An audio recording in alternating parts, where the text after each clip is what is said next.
wanted to show you my mama's garden after the frost last night.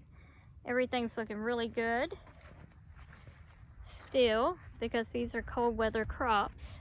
And here's her sugar peas. I had people call this morning and said they went ahead and harvested everything because of the frost.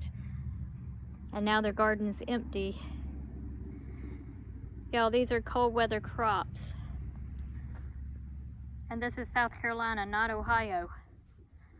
We're only cold for a little bit. The ground is not going to freeze solid. So let your stuff grow. Don't pull it all up. Have faith.